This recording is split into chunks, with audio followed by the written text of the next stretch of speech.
میرا نام علیزہ ہے۔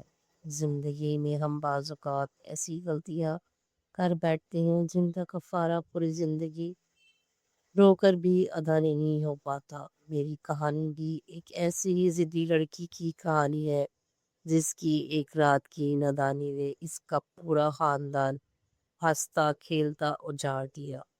میرا تعلق ایک معزز گھرانے سے ہے۔ میرے والد محکمہ پولیس میں ایک نڈر اور ایماندار افسر تھے۔ وہ جرائم پیشہ افراد کے خلاف ہمیشہ ایک دیوار بنے رہے۔ ہم گھر میں صرف 3 لوگ تھے، میں، میری امی اور میرا بڑا بھائی دانیال، جو مجھ سے 2 سال بڑا تھا اور بالکل ایک دوست کی طرح میرا خیال رکھتا تھا۔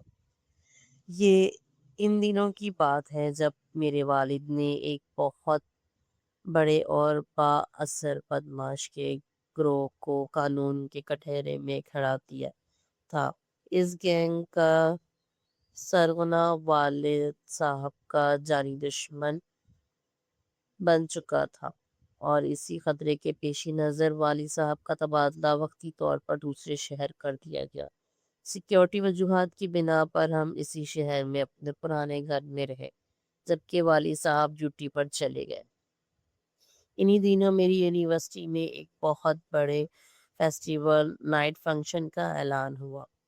سب دوست بہت پرجوش تھے اور میں بھی وہاں جانا چاہتی تھی، لیکن جب میں نے گھر میں امی سے ذکر کیا تو انہوں نے سختی سے منع کر دیا۔ امی نے کہا، علیزہ، ان دنوں حالات ٹھیک نہیں ہیں، تمہارے پاپا کی وجہ سے دشمن ہمارے پیچھے لگے ہیں، ایسے میں رات کو تمہارا گھر سے باہر جانا محفوظ نہیں ہے۔ میں نے بھائی دانیال سے سفارش کروائی، لیکن امی نے اپنے موقف پر ڈٹی رہی۔ مجھے امی کا یہ خوف بلا وجہ کی پابندی لگا۔ میں نے اپنی ایک سہیلی کو فون کر کے روتے ہوئے بتایا کہ میں نہیں آ سکتی۔ اس نے مجھے دلاسا دینے کے بجائے ایک انتہائی غلط مشورہ دیا۔ اس نے کہا، اگر تم امی کو نیند کی گولی دودھ میں ملا کر دے دو تو وہ سو جائیں گی، اور تم چپکے سے ہمارے ساتھ فنکشن میں چلنا۔ 2 گھنٹے بعد تم واپس آ جاؤ، ورنہ کسی کو کانوں کان خبر نہ ہوگی۔ پہلے تو میں گھبرائی، لیکن فنکشن میں جانے کے جنون نے میرے دماغ پر پردہ ڈال دیا۔ میں نے سہیلی کے کہے مطابق دوا کا بندوبست کر لیا۔ اس رات دانیال میرے لیے بازار سے میری پسندیدہ مٹھائی لایا تاکہ میرا موڈ ٹھیک ہو سکے۔ مجھے اندر ہی اندر شرمندگی ہو رہی تھی، لیکن ضدی دل نے ایک نہ سنی۔ میں نے رات کو امی اور بھائی کے دودھ کے گلاس میں وہ دوا ملا دی۔ انہوں نے معصومیت سے وہ دودھ پی لیا اور کچھ ہی دیر میں دونوں گہری نیند سو گئے۔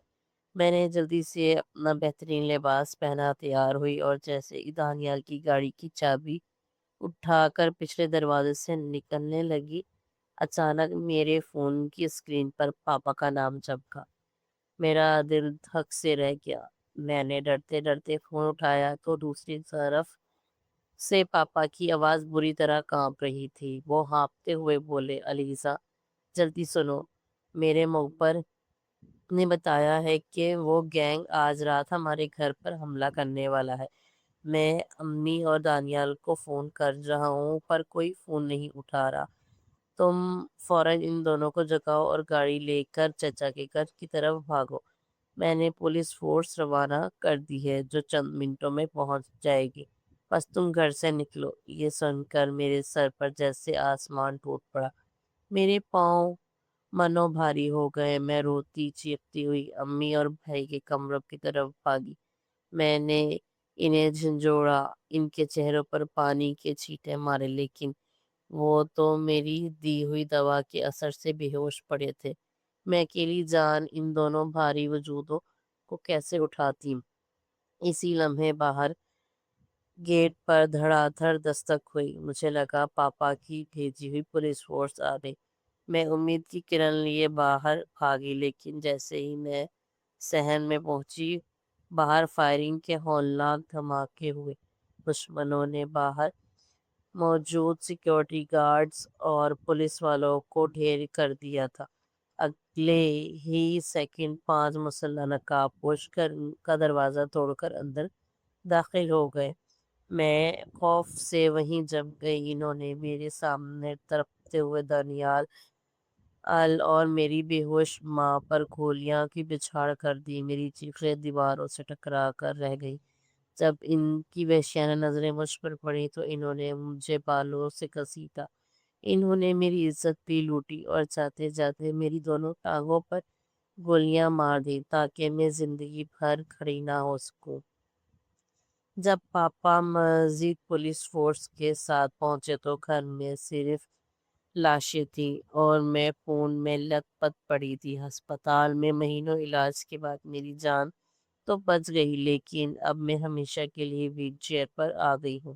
میرے پاپا اس صدمے سے نیم پاگل ہو چکے ہیں۔ انہوں نے نوکری چھوڑ دی ہے اور وہ دن رات دانیال اور امی کے کپڑوں کو سینے سے لگا کر آج میں اس ویل چیئر پر بیٹھی صرف اپنی اس ایک رات کی ضد کو روتی ہوں کہ کاش میں نے اپنے پیاروں کو اپنے ہاتھوں سے بے ہوش نہ کیا ہوتا۔ میری ایک نادانی نے میرا پورا جہاں اجاڑ دیا۔